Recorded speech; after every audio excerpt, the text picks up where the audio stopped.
That March day became the beginning of what shattered our lives into before and after, but I had every right not to see what was happening right in front of me.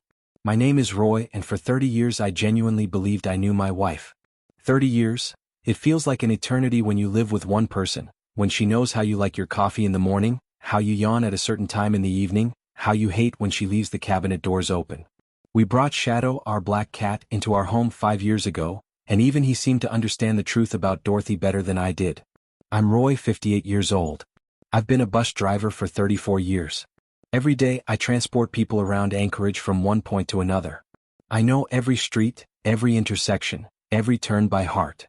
I make somewhere between $60,000 and $75,000 a year. It's not a fortune, but it's enough.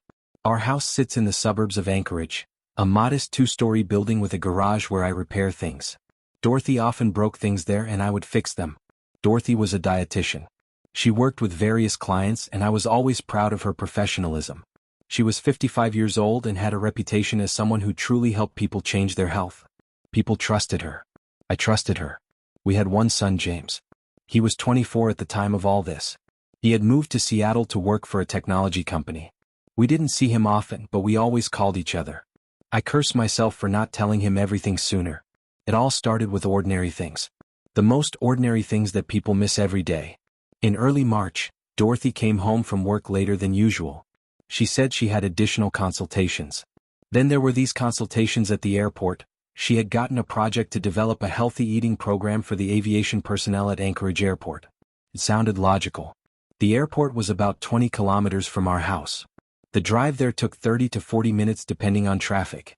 She started going there twice a week. Then 3 times. Then 4. I had no reason to doubt her. Why should I? But there was one moment. One small moment that started everything. It happened on St. Patrick's Day around March 17th. Dorothy came home and placed a new bag on the couch. It was an expensive bag, a brand I recognized because I always check prices at shopping centers. I knew it cost about $400. Where did you get that? I asked. Oh, it's a gift from Melinda, she said, referring to her mother. Melinda lived in Juneau, 1,000 kilometers away from us. I didn't remember them planning anything special. And Melinda wasn't someone who gave such expensive gifts just like that. I decided not to take it further. I was a man accustomed to a peaceful life, to the routine of my bus routes, to Shadow sleeping on my lap. I wasn't someone who dug into things. But then new details emerged. The drama at the airport began to seep slowly into my work. One day my best friend Walt, whom I've worked with at the bus station for many years, approached me right before my shift. Walt was 3 years older than me and he always had sharp observations. Roy, I saw your wife yesterday, he said, pulling a coffee cup from his jacket pocket. Where? I asked, too quickly I think. On Genesee Street, near the airport. She was sitting in a car with some man. Of course, I'm not sure it was exactly at the airport, but they were near there. Genesee Street led straight to the airport. It was on the same route where I often ran early morning shifts. Maybe she was driving a client, I said. Maybe, Walt agreed, but the way he looked at me told me he didn't fully believe it. I didn't tell Dorothy about this. About a week later, I checked the expenses on our joint credit card. It was something I did regularly just to make sure everything was in order. There were the usual expenses, groceries, electricity, internet payment. But there were several expenses I didn't recognize. Restaurants near the airport. Expenses made at times when Dorothy supposedly had work consultations. These expenses were on Tuesdays and Thursdays. Exactly the days when she said she was going to the airport. I sat at the kitchen table at 6 in the morning when I usually wake up before work, and I studied the expense data. My hands were trembling. Shadow jumped on the table and started pushing his head against me, sensing the tension. I didn't let it go. I started asking people. Not aggressively. Just normal conversations. I called my sister Bridget, who lives in the suburbs of Anchorage on Poplaton Street. She always had what I call a network. She knew people, she noticed things. Bridget, have you seen Dorothy lately? No, haven't seen her. Was she doing something? She asked, immediately picking up the tension in my voice. Just curious, I said. The same day I tried to ask Melinda when she called home. On their usual weekly call. Melinda, Dorothy said you gave her a bag? A bag? What bag? Dorothy's mother sounded confused. I didn't give her anything. She said it was from you. Melinda was silent. Roy, I don't know anything about any bag. Maybe she bought it for herself? I don't know. The ice in my chest began spreading throughout my body. Before my eyes, the details began to fit together. New expenses at the airport. A car parked on the other side of the garage for the last few days. New perfume that Dorothy had started wearing. She said it was for work, but I didn't remember her ever caring about perfume for work before. The worst part was that I knew the name of the pilot hired at Anchorage Airport. Once Dorothy accidentally left a piece of paper with his contact information on the table. She said it was one of her clients. His name was Peter. Peter, a private pilot. I googled him. Found him on Facebook. He was 52 years old. He seemed like a handsome man with a salt and pepper beard.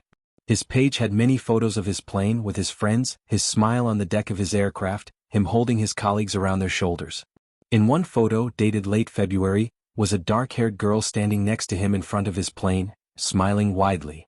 I didn't recognize this girl at first. She looked different, fresher, happier than I had seen Dorothy in recent years. It was Dorothy. 3 years since I had hugged her with such warmth. Everything changed for me then. I knew. I will always know this moment, this exact moment when I began to understand. I didn't tell her that I knew. I continued going to work. I continued driving my bus on the same routes. I continued watching television with Dorothy in the evenings as she sat on the other end of the couch, at a distance that had never seemed so great before. I didn't eat well. I thought I'd forgotten how. Shadow became anxious, mirroring my tension. One day, when Dorothy was getting ready to go to the airport, I asked my colleague at the bus station, Larry, if he'd ever been near the airport on the north side.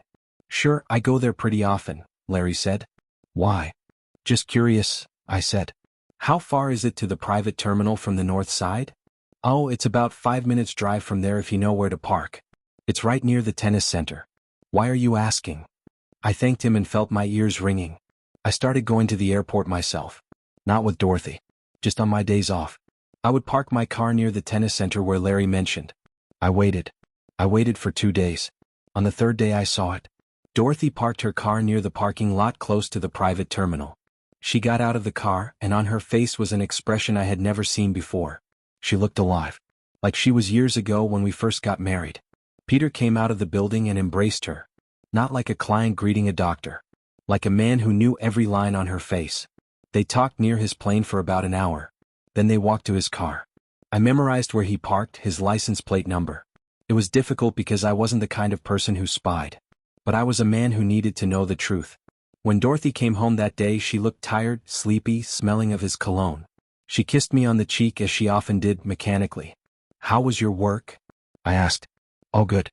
You know, like always. People want to be healthy, but they don't know how, she said as she unpacked her things. I didn't respond. I allowed myself to feel anger, but I didn't let it control me. Not then. I was more calculating than that. I knew I needed to think. 30 years.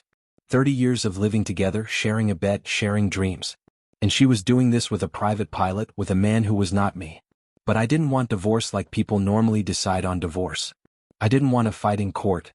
I didn't want this to be pain that would weave through our entire family, including James, who was already far away from us. I wanted her to feel the same pain I felt. Don't forget to subscribe to this channel and click like if you enjoy this story. I always read your comments and analyze which stories you like best so that I can create better stories. Thank you. I will continue the story. About a week later, I started preparing things. Not suitcases. I prepared legal documents. Now I understood what needed to be known. I take the house. I had been on the mortgage all these years. I contributed most of the money for the home. My name was on the deed. I take the car. I take my savings and cryptocurrencies that I had accumulated over 10 years. She would get compensation, but less than she expected. I met with a lawyer in the city on a quiet street, far from our residence. I gave her no reason to suspect. I began to gather information more systematically. I drove to the airport one more time, this time with a camera. Not for anything dramatic, just a small digital camera I'd kept in the glove compartment. On the third Tuesday of April, Dorothy told me she was going to work. At exactly 3 in the afternoon, I found myself parked again near the tennis center at Anchorage Airport. Peter's plane was distinctive, a Cessna 414 painted white and blue. He kept it in one of the hangars on the north side. The private terminal was a small building with dark glass windows where the wealthy could come and go without the hassle of commercial flights. I watched from my truck as Dorothy walked toward the entrance. She had changed her clothes since that morning. She wore a different blouse, one I recognized but didn't remember her wearing often. Her hair was done differently, pinned up in a way that made her look younger. She checked her phone, smiled at whatever message she saw and walked inside. 40 minutes later, Peter emerged with her. They were holding hands. He was laughing at something she said and she was looking at him with an expression that broke my heart all over again. They walked together to his truck, a black Range Rover, expensive and new. I took photos. I wasn't proud of it, but I was determined. They drove out toward the far edge of the airport property where the hangars were. I didn't follow them too closely. I knew what I needed to know. Back at work the next day I was quiet. Walt noticed. He always did. "Roy, you okay? You look like hell," Walt said during our lunch break. I wanted to tell him. I wanted to say everything out loud to someone so it would become real, or maybe so someone would tell me I was wrong. But I just shook my head. Just tired. Long night with Shadow. He ate something bad and wouldn't stop meowing. I lied. Walt didn't push. Good men don't push when they sense pain. I called Melinda again, this time with a pretext. I told her I wanted to send Dorothy a surprise gift and asked what she'd been hinting at lately. "Roy, I haven't heard Dorothy mention anything particular," Melinda said. There was something in her voice, a hesitation. "Is everything okay? You sound strange." "Everything's fine," I said. "I just wanted to do something nice." After I hung up, I knew that Melinda was beginning to suspect something was wrong. Mothers always know.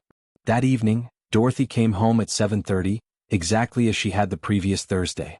She went straight upstairs to shower.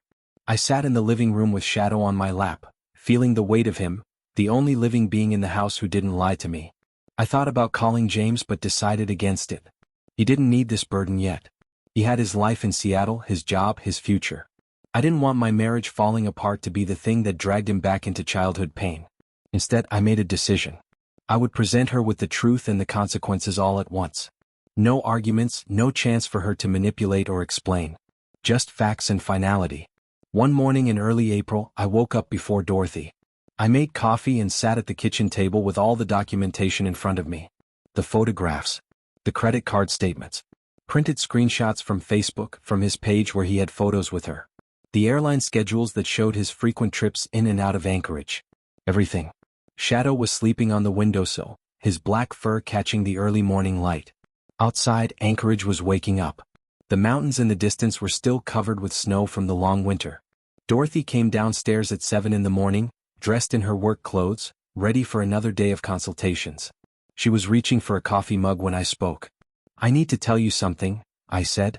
She turned and I saw the micro-expression of fear that crossed her face. Women always know when the moment of reckoning has come. "What is it?" she asked, trying to sound calm but failing. "Sit down," I said. "Roy, I'm late for work." "Sit down." She sat across from me and I pushed the photographs across the table. Her face went white, then red, then white again like a flower opening and closing. "These were taken at the airport," I said quietly. "This is your credit card statement. These are his Facebook photos. This is his information, his full name, his background, his address. I know everything, Dorothy. Everything." She tried to speak but nothing came out. She picked up one of the photos, the one where Peter was holding her hand, where she was looking at him like he was the answer to a prayer she'd been making for years. Her hand started shaking. "How long?" I asked. She didn't answer. "How long?" I asked again louder. "Since January," she whispered. "Roy, Since January," I repeated as if saying it again would make it hurt less. "January. 3 months. Almost a quarter of the year that I had been losing my mind while she was in his truck at the airport, or worse, in his plane going God knows where." "I love you," she said, and I almost laughed. "Almost? You love me? You love me, but you've been seeing Peter from January? That's love." I shook my head. "You know what love is, Dorothy? Love is showing up. Love is being honest. Love is not spending the family savings on hotels and restaurants near the airport while you lie to your husband's face." "I was confused," she said, and there were tears now running down her face. "I was lonely.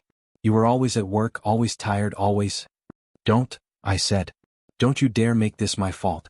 You didn't have to cheat. You could have talked to me. You could have said you were unhappy. You could have done anything but this." She reached for my hand across the table but I pulled it away. "I've already met with a lawyer," I said. "I'm filing for divorce.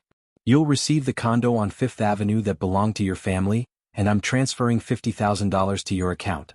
The house, the truck, my savings, those are mine. You wanted adventure, Dorothy? Now you're going to have it. You're going to figure out who you are without me, without the life we built together. Roy, please, she begged. Please don't do this. We can work it out. We can go to counseling. We can. No, I said. We can't. Not this time. I stood up and walked to the door. I had already packed a bag the night before and left it in my truck. I had transferred my personal belongings to a storage unit. I had changed the password on my email. I had already begun the process of becoming a man who was no longer married to Dorothy Hayes. The divorce papers arrived 3 days later. Dorothy called me, crying, begging me to slow down, to give her time, to give us time. But time was the one thing I didn't have the luxury of giving anymore. My sister Bridget called me at work, having heard from mutual friends about the separation. Roy, what happened? Are you okay? She asked, and I could hear the concern in her voice. I'm fine, I said. Dorothy made some choices. Now we both have to live with them. What kind of choices? She was unfaithful, I said simply. With a pilot. His name is Peter. They were meeting at the airport. I heard Bridget's sharp intake of breath. Oh my God, Roy. Does James know? Not yet. I'll tell him when I'm ready. How long? 3 months. Since January. Bridget didn't say anything for a long moment. Then, I'm coming over tonight. We're going to sit down and you're going to tell me everything. I didn't have the energy to argue. That evening, Bridget came to the small apartment I had rented, a studio in downtown Anchorage that cost me $700 a month. It was sparse. Just a bed, a couch, a small kitchen, and Shadow, who was adjusting to the new space as well as I was. Which is to say, not well at all. Bridget brought food, my favorite stew that she'd learned to make from our mother years ago. We sat at the small table and I told her everything. The March bag. The Tuesday and Thursday trips. The Facebook photos. Peter's truck at the airport. The credit card statements. Did you confront her? Bridget asked.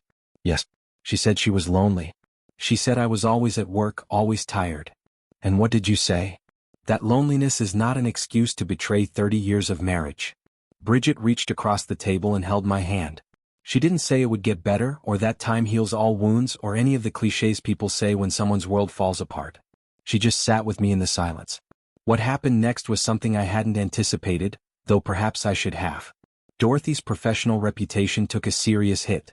In a small city like Anchorage, news travels fast and scandal travels faster. Clients began requesting other dietitians.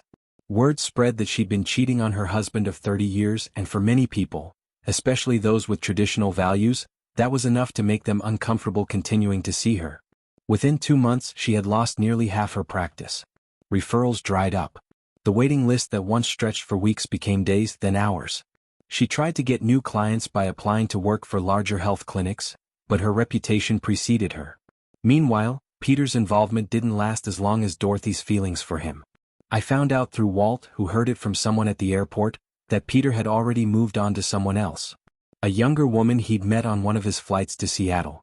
By May, Peter had posted photos on his Facebook page with this new woman, and they looked cozy. They looked like Dorothy and he had looked. When Dorothy found out, Melinda called me. She was crying. Roy, I'm worried about her, Melinda said. She's not eating. She's not sleeping. She doesn't even leave her apartment. I felt something then, not happiness but a strange mixture of vindication and sadness. I had wanted her to hurt, I realized. I had wanted her to understand what I was feeling. But now that she was hurting, I didn't feel better. I felt worse.